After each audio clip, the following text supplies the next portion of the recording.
people think getting rich is about one number, like hitting 1 million. And once you get there, everything just clicks.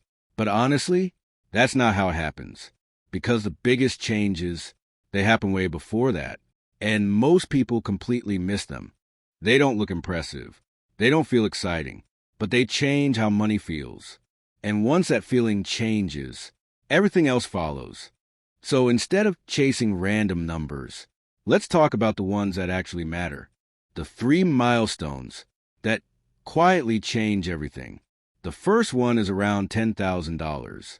And yeah, it doesn't sound like much. But this is where something real starts. Control. Before this point, money feels unpredictable. Like anything could go wrong at any time. A small expense shows up, and suddenly everything feels tight. You're reacting, not planning. But after this point, you start thinking ahead. You have a buffer. And that changes everything.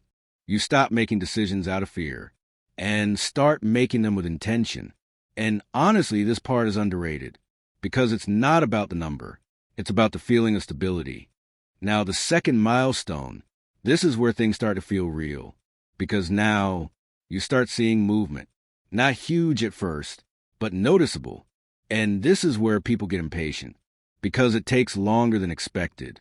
But once it starts working, it builds, and consistency finally pays off. This is where most people quit, right before the shift. And that's why this milestone matters so much. Now, this is where things actually start to feel different in a way that's hard to explain until you experience it. Up to this point, progress feels very tied to your effort. You work more, you save more, you invest more, and your results kind of follow that pattern. But somewhere in this range, that connection starts to loosen. And what I mean by that is you start noticing growth happening even when you're not actively doing something new. Your past decisions, the things you set up months or even years ago, they begin to carry more weight. And that's a very different feeling compared to the earlier stages. Because before this, everything feels manual. You're pushing things forward yourself. You're tracking, adjusting, trying to stay consistent. But here, it's like the system you built finally starts working with you instead of needing constant effort. And honestly, this is the moment where a lot of people pause and think, wait, this is actually starting to make sense. Not in a dramatic way, but in a quiet, steady realization. Because the numbers start moving in a way that feels different. Not just bigger, but smoother, less stressful, less reactive, more predictable. And that predictability is important. Because once you can see a pattern, once you can trust that things are moving in the right direction, you stop second-guessing every decision. You're not checking things constantly. You're not reacting emotionally to small changes. You're just staying consistent and letting the system do its job. And this is where the idea of leverage really starts to make sense.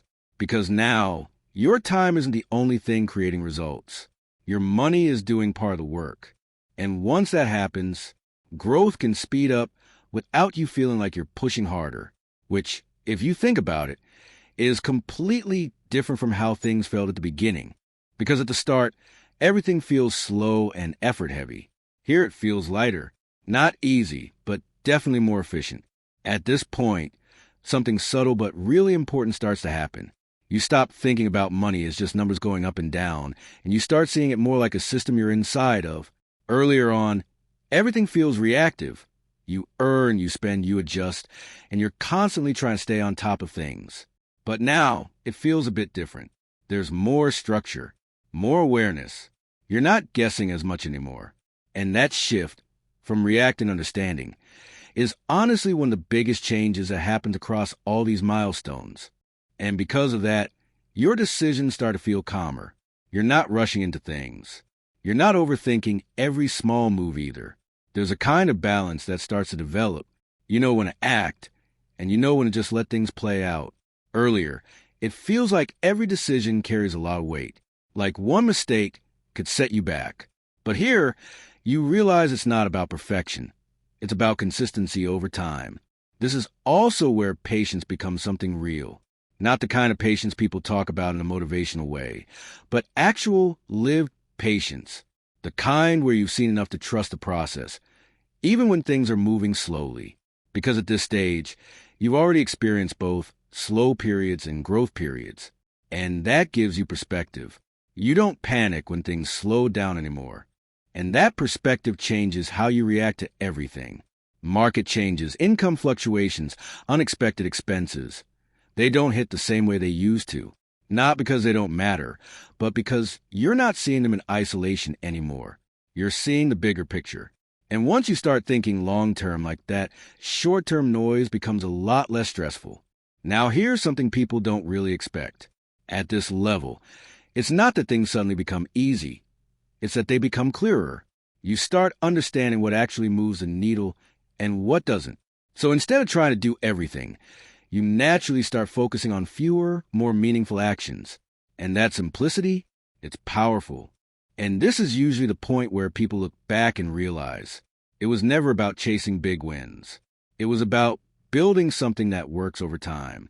All those small decisions, saving a bit more, staying consistent, not quitting early, they add up in a way that's hard to see in the moment, but very obvious in hindsight.